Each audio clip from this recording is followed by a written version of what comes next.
Buenas, queremos aprovechar nuestro episodio para, primero que todo, agradecer a toda la gente que nos está apoyando en Patreon y en las diferentes donaciones, porque ellos hacen posible este proyecto, ellos garantizan la continuidad de esto, los patrocinadores y toda la gente que nos está apoyando en Patreon y en donaciones.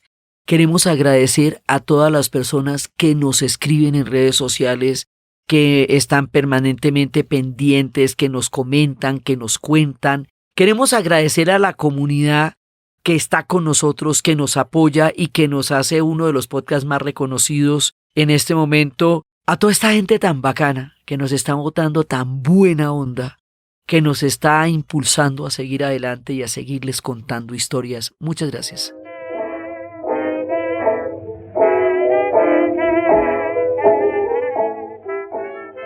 Hoy, en nuestra serie de los años 20, vamos a ver vida cotidiana y tecnología. Porque resulta que aquí va a haber cambios sustanciales que nos van a explicar cómo es la vida cotidiana que hoy tenemos, cuándo surgió. Todo lo que nosotros vivimos, todo lo que nosotros hacemos, todo lo que nosotros cotidianamente habitamos es una construcción humana. O sea, en las ciudades, en los electrodomésticos, todo eso se construyó, está tan naturalizado en nuestra manera de ver el mundo en el que estamos. Es una categoría que tenía Heidegger que se llama lo a la mano, que hay cosas que están tan naturalizadas que parecen invisibles y que solamente se notan cuando se dañan. Así es el mundo industrial, el mundo de los electrodomésticos, el mundo en el que se vive hoy día en las ciudades. Todo eso se popularizó en los años 20. No se inventó, muchos inventos ya estaban desde hacía rato.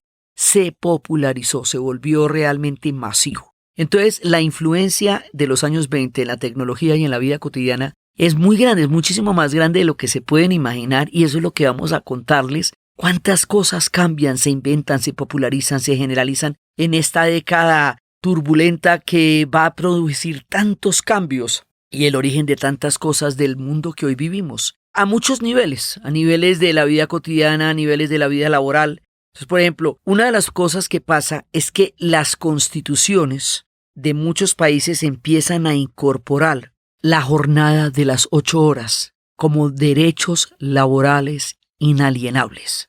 La jornada como tal fue una movilización enorme que hubo en Chicago, en donde se hizo una enorme huelga porque hubiera jornadas de 8 horas para vivir, 8 horas para dormir, 8 horas para trabajar, porque las jornadas eran enormes, eran de 16 o eran infinitas. Entonces se hizo una movilización por lo cual fueron asesinados, son las mártires de Chicago. Eso había ocurrido años antes, pero en los años 20 se reconoce el derecho de las 8 horas como una jornada laboral de los trabajadores, como un derecho.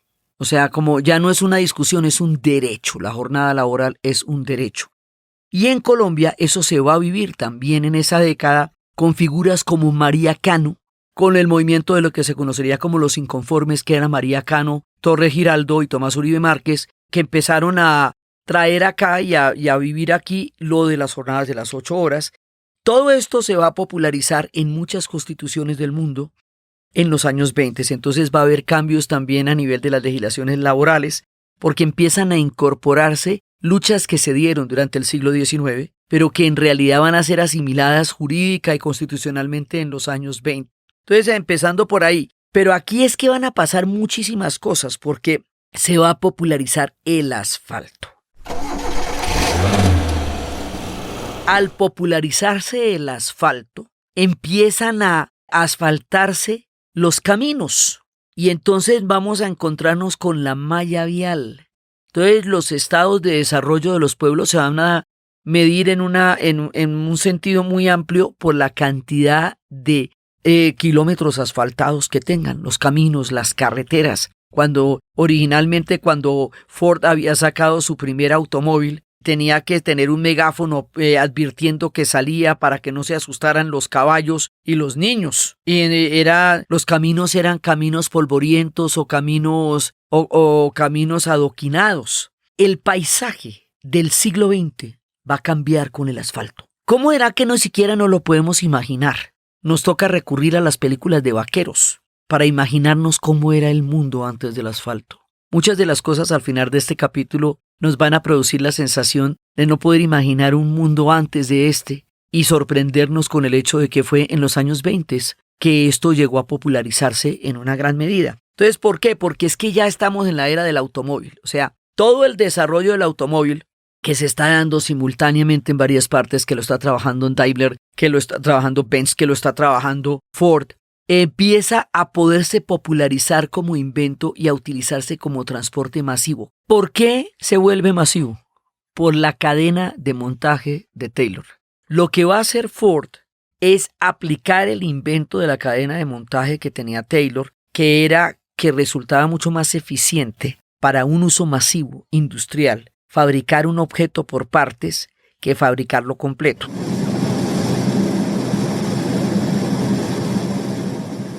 En lugar de hacer cada uno un zapato, unos hacían la suela, otros hacían el cuero y otros le ponían los cordones. Eso se llama una cadena de montaje. Y eso produce una eficacia industrial masiva a gran escala. El automóvil es el ejemplo, digamos, más flamboyante.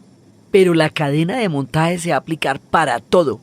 Desde las comidas rápidas de hamburguesas hasta la hotelería, el mundo industrial en el que vivimos hoy es un mundo de cadenas de montaje. Todo se hace así, fragmentado por personas que están haciendo un pedazo de una actividad y que luego la ensamblan. Esa es la esencia del mundo industrial en el que vivimos hoy. Y lo que va a hacer Ford es montar el invento del automóvil, el que salía con el megáfono advirtiéndole a los caballos y a los niños, en una cadena de montaje.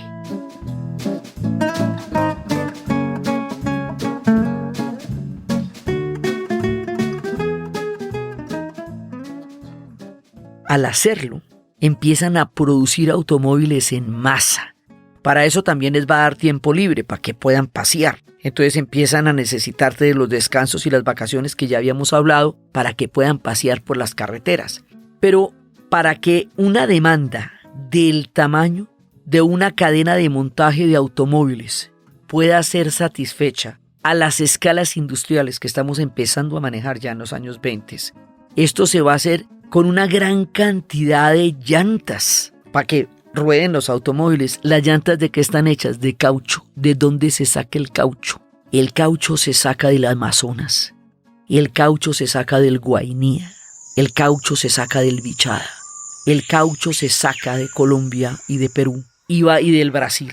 Y va a generar un nivel de miseria y explotación absolutamente dramático que va a quedar registrado de una manera inmortal en la literatura de Colombia, en la novela de José Eustacio Rivera, La Vorágine.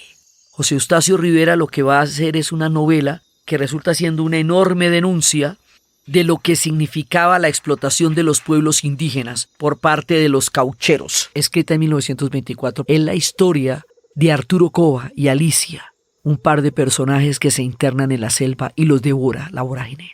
Y va describiendo cómo era el trato que le daban los caucheros a los indígenas, cómo los tenían en deudas permanentes, cómo la tortura era parte de la vida cotidiana, cómo por una latica del famoso látex, del caucho, pasaban los horrores más grandes. Y esto va a ser no solamente una denuncia muy importante, sino que va a ser un hito en la literatura colombiana y en nuestra narrativa. Y eso después lo va a retomar, esta historia terrible del caucho, la va a retomar después Vargas Llosa en El sueño del Celta, con la figura de Roger Casemet, que denunció esta explotación en el Congo y en el Amazonas. Entonces, este pechito, o sea, nosotros los colombianos, peruanos y brasileros, somos los que vamos a satisfacer la demanda de una cadena de montaje de llantas para generar automóviles, para montarlos sobre el asfalto, hasta cuando se invente el caucho sintético.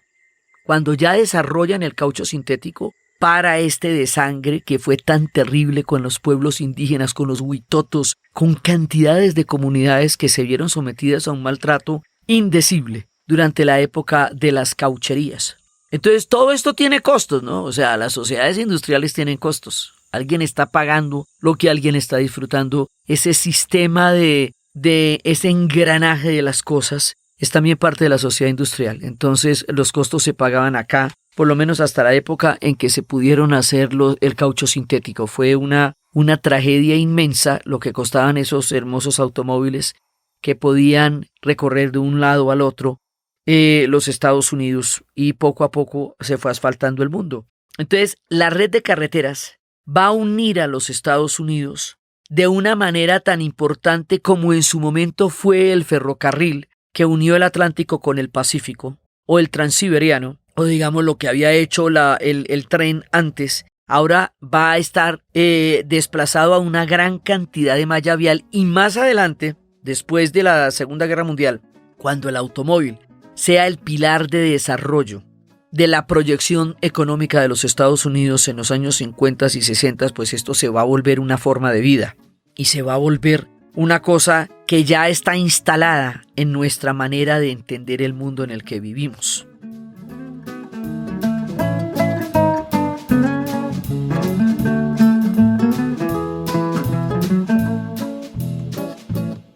Pero todo esto que va a pasar, eso para que lleguen los Oldsmobiles y para que lleguen los Cadillacs y para que llegue toda esa bonanza automotriz y para que se construya todo ese mundo vial, se tuvieron que primero popularizar esto a través de la cadena de montaje, darle las condiciones para que ruede a través de la malla vial de las carreteras. La malla vial, lo mismo que los automóviles y todo eso se hace con petróleo, el asfalto se hace con petróleo. Entonces el petróleo no solamente se necesita como combustible para el automóvil, que ya le hubiera dado un uso suficientemente extenso, sino que también se necesita para el asfalto. Entonces el petróleo se va volviendo cada vez más importante en la vida cotidiana porque se vuelve indispensable para el funcionamiento de la sociedad a partir de esto. Hubo un momento en que podían llegar hasta Cuba. Para nosotros Cuba hoy tiene una connotación totalmente diferente, pero resulta que durante la época en que Cuba era colonia de España, que fue hasta 1898, durante la época de la independencia de Cuba de España, que fue apoyada por los Estados Unidos, lo que la dejó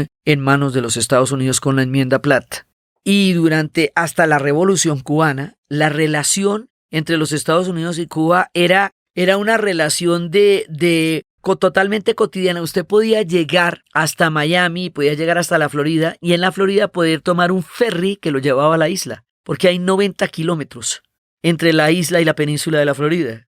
Entonces usted llegaba en ferry allá, porque usted cuando se imagina, porque en el siguiente capítulo cuando hablemos de la prohibición, usted no se imagina cómo era que Cuba llegaba a ser el rumbeadero de los Estados Unidos del tamaño que lo fue, de los casinos, de los hoteles, de todo eso que se ve en El Padrino 2, que muestran cómo era la vuelta allá.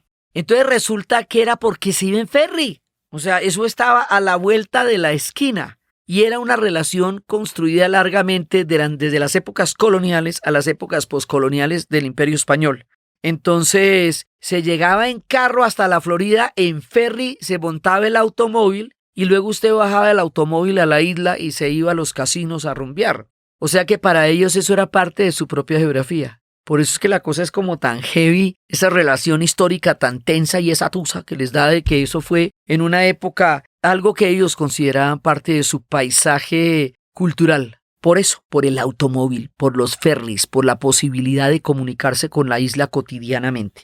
Entonces, en esa época, el asfalto se va a volver sinónimo de progreso. Y aquí nos empieza a cambiar la idea del urbanismo, porque las ciudades van a estar planificadas en términos de malla vial, en términos de asfalto, en términos de carreteras y en términos de cómo se va a poder establecer la conectividad del automóvil con las zonas. Y lo que les digo, más adelante, después de la Segunda Guerra Mundial, cuando se hagan los suburbios como formas del modo de vida americano, esos suburbios van a quedar lejos de los centros de las grandes ciudades y van a quedar comunicados a través de carreteras, de autopistas, de highways, de freeways, que son las que van a comunicar las ciudades con los suburbios. Y ahí ya queda completado un paisaje urbano que hoy nos resulta tan natural que no nos imaginamos que todo eso tuvo que hacerse. Entonces, eso ya es un cambio en lo que es el urbanismo, en lo que es la vida cotidiana, un cambio fundamental. Otra de las cosas que desarrollamos ampliamente en la historia de la medicina es el antibiótico.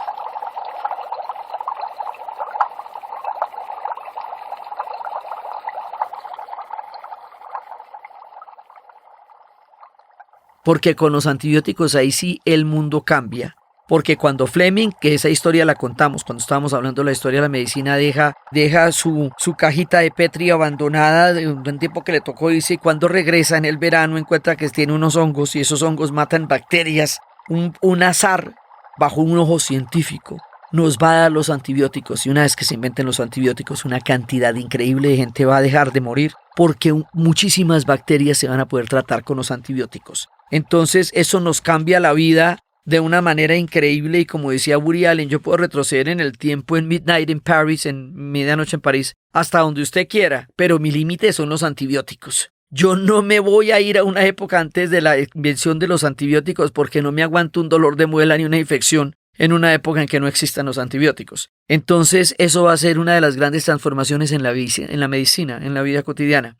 Los asfaltos en las carreteras y toda la industria del automóvil. O sea, ya cuando tenemos el asfalto, entonces tenemos la carretera, tenemos la gasolinera, tenemos la tienda en la gasolinera, tenemos la posada, el motel, como lo llaman ellos, para hablar de hoteles de carretera. En América Latina eso suele significar otra cosa, pero allá ellos lo tienen como hoteles de paso en carreteras, que es donde se ven todas las imágenes de los Estados Unidos con esos hotelitos, de esos motelitos de dos pisos, por todas partes. Ese paisaje es de los años 20, pero no es de antes, es de los años 20. Es esa época en que empieza a masificarse los inventos del siglo XIX. Todo el siglo XIX, con esa gran cantidad de inventos, van a patentarse, a masificarse y a hacerse cotidianos. Es en los años 20, y ese es el caso de los electrodomésticos. Y los electrodomésticos van a ser la gran revolución. Ya Westinghouse había hecho una pequeña ciudad alrededor de él para mostrar el uso de los electrodomésticos para sus trabajadores y para su propia familia, pero era un experimento focalizado, pequeño. Ya Edison había creado un parque temático eléctrico que funcionaba con luces y bombillos, que era un espectáculo que lo hacía llamar el Mago de Merluz. Pero ahora esto ya va a dejar de ser una curiosidad. Cosas que estaban inventadas antes, por ejemplo, el refrigerador se ha inventado en 1876, pero no se ha popularizado todavía. Inclusive una lavadora se patentó en Inglaterra en 1691, y esto eran cosas muy raras. ¿Qué es lo que va a cambiar? Que todo esto se va a volver objetos de la vida cotidiana. Con la refrigeración va a cambiar dramáticamente la vida, porque vamos a poder conservar los alimentos durante largo tiempo. Eso es muy importante porque eso es lo que permita el desarrollo de la industria de la carne en Argentina. Porque se puede refrigerar y llevar al otro lado del Atlántico, si no, eso no podía antes. Y Argentina va a tener este desarrollo colosal, con toda esa cantidad de migración que le va a llegar, y con la refrigeración y con la carne, va a ser parte de todo ese despegue de la Argentina de comienzos y mediados del siglo XX, que va a ser una época dorada, que queda en la nostalgia de la historia del pueblo argentino. Entonces, están los electrodomésticos. Mire, es tan importante la refrigeración que unos años más adelante, en los 30, Gandhi va a hacer la marcha de la sal como uno de los hitos fundamentales de la independencia de la India y de la lucha de la no violencia, porque la refrigeración no estaba popularizada en la India, y en ese momento se conservaban los alimentos con la sal, y la sal era un monopolio británico en un país que tiene 6.000 kilómetros de costas. Entonces, la refrigeración verdaderamente va a ser un cambio importantísimo en la vida cotidiana, porque sin la refrigeración usted no puede conservar los alimentos. Inclusive la United Fruit Company y todas las desafortunadas historias que están asociadas a eso en América Latina, tenía la refrigeración como uno de sus grandes poderes, y la refrigeración en las navieras, en sus buques, y eso hacía que tuviera un poder enorme de poder manejar cosas porque tenía la refrigeración. Entonces empiezan a aparecer las neveras. Sí, los argentinos la llaman la heladera, nosotros la llamamos la nevera, pero es la capacidad de refrigerar los alimentos para que duren y ustedes los puedan comer en diferentes momentos. Entonces, todo esto, el agua corriente, empieza a llegar el agua por los acueductos, por las tuberías. ¿Y qué significa eso? Que a usted no le toca ir a recoger el agua del pozo. Y empieza a llegar las estufas eléctricas y las estufas de gas, lo que significa que usted no tiene que ir a cortar la leña y a prender el fogón para poder cocinar. Eso ya hace que la vida cotidiana cambie muchísimo a una gran escala. El agua va a llegar por tubos y usted mueve la llave y le llega al vasito. Entonces, en lugar de tener que ir por el agua lejos. Y esto ya nos va a dar una diferencia muy grande entre el mundo urbano y el mundo rural, precisamente porque están llegando todo este tipo de inventos. Entonces, usted abre la llave y le sale el agua prende la estufa y le sale el fuego, y eso ya nos distancia del mundo del siglo XIX, donde todas estas cosas había que irlas a conseguir una por una. Empiezan las primeras pruebas de lo que va a ser la televisión. No se populariza todavía, se va a popularizar en los 30 y en los 40, pero empiezan las pruebas, o sea, ya están empezando a tener indicios y experimentación de algo que va a transformar dramáticamente nuestra visión del mundo. Y empieza la equivalencia de esto en el arte, es el Art Deco. Entonces, el Art Deco hace que los objetos producidos en serie también sean estéticos, también sean bonitos. Que la belleza de un objeto no esté solamente en la relación artesanal con el objeto, sino que se hace industrialmente. Sí, ya estamos en un mundo industrial, pero eso no quiere decir que sea feo. Eso no quiere decir que sea antiestético porque se ha masificado. Entonces, el Art Deco le añade la estética al mundo industrial y empieza a crear objetos hermosos. Sí, como los radios, por ejemplo, los radios antiguos son muy bonitos y eran también hechos masivamente, pero eran hermosos, tenían un diseño completamente bonito con toda su malla y todo. Entonces, esta estética va a hacer que exista belleza también en la industrialización y no solamente funcionalidad, sino que también haya belleza. Las grandes ciudades empiezan a volverse tumultuosas porque empiezan a traer una gran cantidad de gente y empiezan a poder albergar tamaños de población enormes.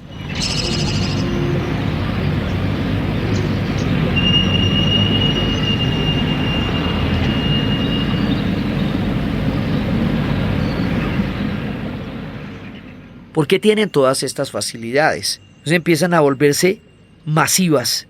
Y entonces ahí empiezan a plantearse las distopías, ¿no? Es el momento en que Fritz Lang hace su famosa película de 1928, Metrópolis, en la cual se habla de una enorme ciudad, de una megalópolis que se divide en dos clases. Los ricos que tienen el poder y los medios de producción y viven en un mundo completamente lujoso con espacios y jardines, y los obreros que viven en condiciones infrahumanas por debajo de la tierra, en guetos subterráneos, en los corazones industriales. Entonces, él dice que se le ocurrió esta idea al contemplar una noche los rascacielos de Nueva York, que ya empiezan a remontarse, como el de la Chrysler. Desde ahí, viendo a Nueva York de noche, se le ocurrió Metrópolis, una película que recientemente está en cartelera y que está nominada para los Óscares. Parásito es una distopía de esta misma idea también. Entonces resulta que Nueva York se vuelve la capital del siglo XX. Para poder entender el siglo XX hay que ir a Nueva York, porque es ahí donde todas estas cosas que están pasando se concretan y se plasman. Y se vuelve la capital, así como París fue la capital de la Belle Époque y fue la capital de todo ese esplendor que tuvo Francia a finales del siglo XIX. Y Viena fue la capital del imperio, de todo ese el tamiento de toda la fastuosidad del imperio austrohúngaro. De este mundo moderno que estamos montando en los 20, la capital va a ser Nueva York. Y también nos va a llegar otra cosa que va a tener una gran cantidad de aprensiones y maravillas: el sonido en el cine.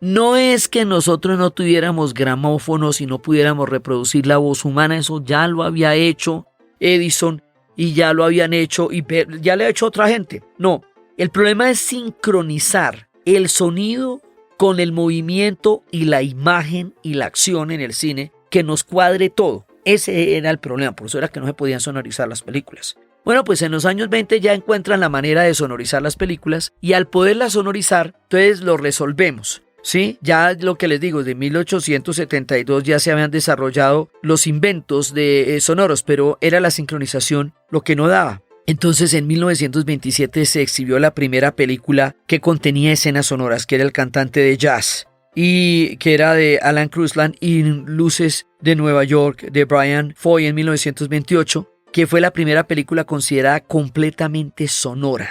Entonces mire lo que pasa, que siempre es tan divertido. La aparición del cine sonoro crea pánico entre los actores. ¿Cómo así? Entonces, además de poder actuar, gesticular, ya en ese momento la expresión dramática en el cine mudo estaba muy avanzada. Y había actores que tenían una gran histrionismo y plasticidad para poder manejar la imagen y ahora les tocaba tener voz bonita. Mucha vaina a la vez. Entonces muchos actores se sintieron totalmente amenazados por el sonido. Y muchos sí perdieron efectivamente una era de una generación de actores. No va a poder sobrevivir al cine sonoro porque además hay que tener una voz hermosa.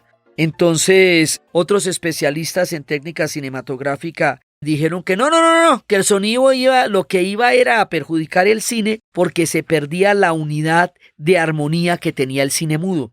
Esto para contarles que cada vez que hay una transformación en la vida cotidiana o en la tecnología, lo primero que aparece es el miedo. Es lo primero que aparece, o sea, tan pronto llega un invento, todo el mundo piensa que es en detrimento de lo que existe antes. Entonces los expertos en fotografía criticaron la pérdida de creatividad. Los directores se ponían muy bravos porque no sentían que había fluidez ni ritmo. Y las audiencias no lograban asimilar el sonido con que los actores que estaban acostumbrados a ver ahora les hablaran. Eso quedaba muy raro, que le hablaran a uno desde las pantallas. Esto quedaba chistosito. Inclusive hubo uno que dijo, no, yo no voy a ponerle voz al cine durante mucho tiempo, pero él era él y solo él podía hacerlo.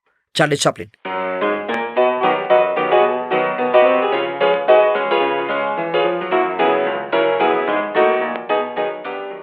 Entonces Charlotte siguió siendo mudo mucho tiempo después de la invención del cine sonoro, pero él era él y solo él podía hacer eso. En homenaje a esta época es que Mel Brooks va a hacer una película que la única escena en donde habla alguien es Marcel Marceau, que dice no. Marcel Marceau, el gran mimo que va a recorrer el siglo con una maravilla de su arte del mimo. Entonces empieza el cine sonoro y empiezan a asustarse. No, ahora es que van a hablar los actores. Y en esa época es cuando estábamos hablando la vez pasada que Walt Disney dice, bueno, pues si los actores van a hablar, pues Mickey Mouse también. Entonces la animación empieza a tener también sonido, porque si el cine lo tiene, lo va a tener la animación. Otra cosa que nos va a cortar las distancias, aparte del automóvil, pero nos va a cortar en serio, porque el mundo ya sí se hace realmente abordable, es el desarrollo brutal de la aviación en esta época.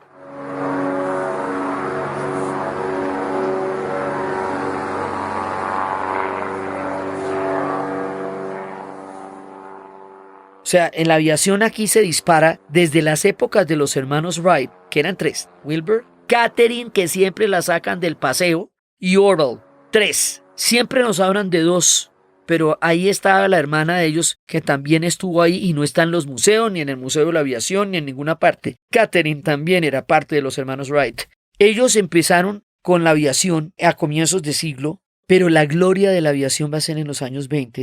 Y el 21 de mayo de 1927, un ingeniero, Charles Lindbergh, es aviador y es ingeniero, va a ser el primer viaje que vaya a cruzar el océano Atlántico sin escalas de más de 5.800 kilómetros. Eso le va a dar a él un gran reconocimiento, pero Lindbergh va a quedar en el argot popular de más perdido que el hijo de Lindbergh, porque el hijo de él fue secuestrado y no apareció. Iba a ser la tragedia de su vida. Iba a ser la tragedia de su vida porque, bueno, aparte de Lindbergh, un poquito más adelante, en 1932, Amalia Earhart va a ser la hazaña que él hizo como pionera de la aviación y eso va a ser también muy importante, pero el primero que lo va a hacer es Lindbergh y resulta que la historia del hijo de Lindbergh va a ser tan sonada porque ahí nos va a aparecer otro fenómeno que ya se había hecho antes, pero que en los años 20 se va a volver ya mucho más extendido y popular. El amarillismo en la prensa.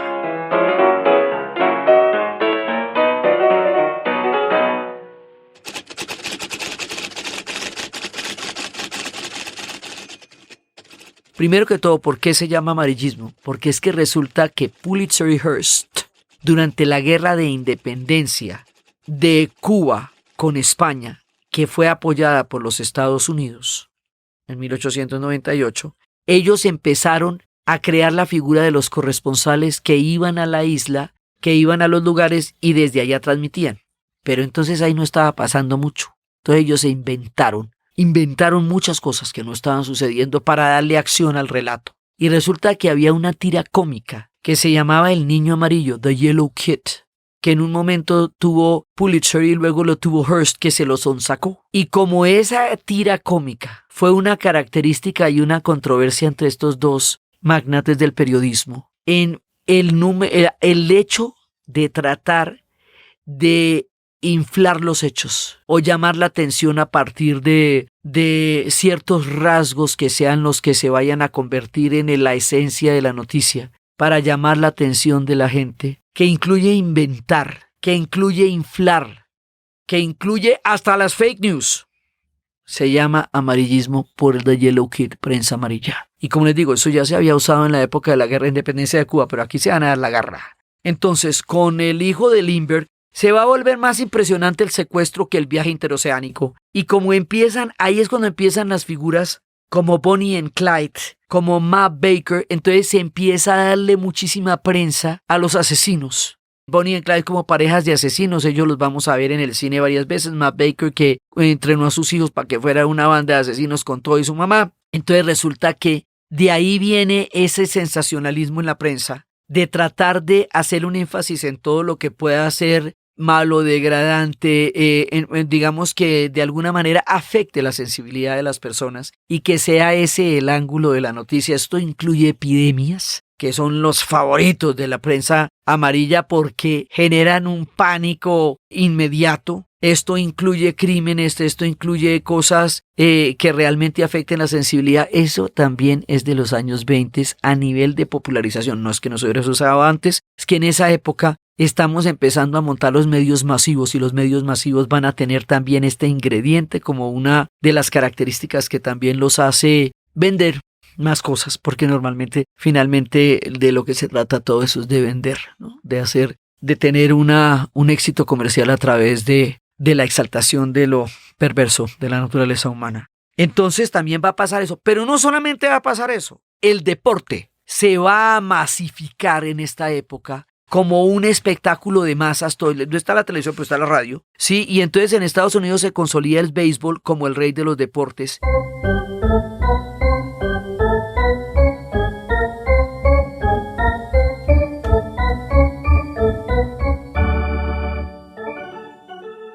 Y es la época de los 20, es la época dorada, no es la época de Baby Ruth, es la época en que el béisbol se va a convertir en un factor de identidad para los Estados Unidos y para Cuba. Hay un son de los Matamoros donde llega la pelota a la isla. Los Matamoros son biográficos en el desarrollo de Cuba y ahí tiene su canción a cuando llega la pelota, ¿sí? Y también es la época en que empiezan a crecer las carreras de caballos y el boxeo, y se va a consolidar un deporte que se habían inventado los ingleses y que ahora sí va a popularizarse, que se llama el fútbol.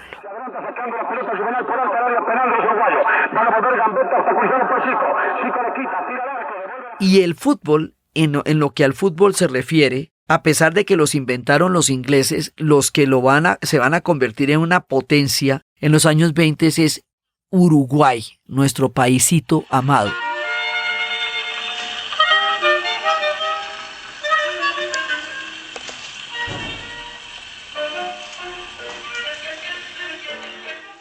El Uruguay va a ser tan teso en fútbol.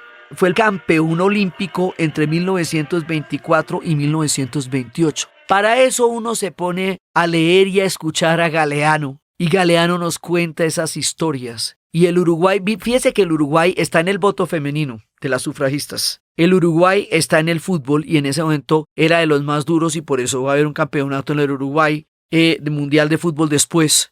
Es la potencia futbolística desde los años 20. Nuestro paisito, el Uruguay, era la dureza de la época. Entonces estamos en un momento en que para este punto en que estamos terminando este episodio, ya las carreteras están asfaltadas, la gente tiene radio, el agua le llega en tubos, ya en ese momento se pueden prender las estufas. O sea, ya es un mundo completamente diferente. Este mundo, el que vivimos cotidianamente, se montó a nivel masivo y estructural en los años 20. Ya había ciudades que tenían metros hace 100 años. Ya Londres y Nueva York tenían metros hace mucho tiempo. Entonces el metro se populariza también desde los años 20 en las grandes ciudades, sí, y empiezan todas las carreteras y la idea de progreso que hoy manejamos, hasta hoy manejábamos, porque con el cambio climático nos va a tocar revisar toda esa vaina, pero por ahora, hasta el momento, lo que se conocía como progreso, lo que se conocía como adelanto, lo que se conoce como desarrollo, está ligado al asfalto, está ligado al automóvil y a los servicios públicos en las grandes ciudades donde se pueden conglomerar una gran cantidad de gente porque ya existe la manera de satisfacer masivamente las necesidades básicas de grandes poblaciones en las ciudades. Todo esto sucede en los años 20. Y nosotros vamos a seguir nuestra historia y en el próximo capítulo vamos a ver 3 temas enormes. La prohibición. ¿Qué fue lo que significó la prohibición en los años 20 y el surgimiento de las mafias a partir de la prohibición? La Bauhaus y todo lo que va a significar eso en el concepto de la estética. Y la Gran Depresión, el hecho económico que termina la década. Y un poquito de cómo van a salir de ahí a través de lo que va a ser el New Deal, que fue un nuevo contrato social a nivel gigantesco que se haría para sacar a los Estados Unidos de la Gran Depresión. Entonces, esto es lo que vamos a ver en el otro capítulo de nuestras historias de los años 20, pero aquí ya dejamos un mundo montado que en el momento en que lo saludé todavía no existía. Y todos esos son las características mágicas y rugientes de los Roaring Twenties. Por rugido, no solamente era el rugido en los bailes, no solamente era el rugido en las rumbas, era el rugido en las carreteras, era el rugido en el asfalto, era el rugido en las grandes ciudades de rascacielos, que van a quedar entronizadas en nuestra percepción de la década y del mundo y del siglo en los años 20.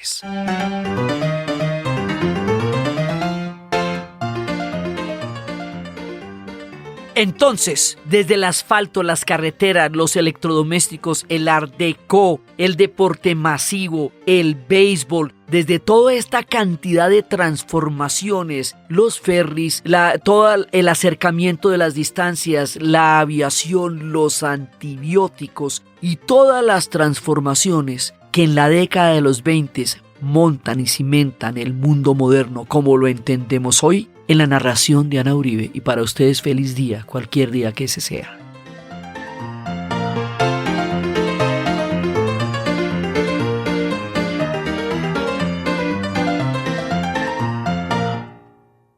Les recordamos a todas las personas que con tanto cariño nos quieren apoyar que tenemos un botón de donación en la página www.dianauribe.fm. Este podcast fue posible gracias al equipo de la Casa de la Historia, Arturo Jiménez, Diana Suárez, Milena Beltrán, y fue grabado en Los Gatos Estudio por Arturo Jiménez y editado por Sebastián Payán de 070, y siempre con la ayuda fuerte y poderosa de Santiago Espinosa Uribe y Laura Rojas Aponte del podcast Cosas de Internet.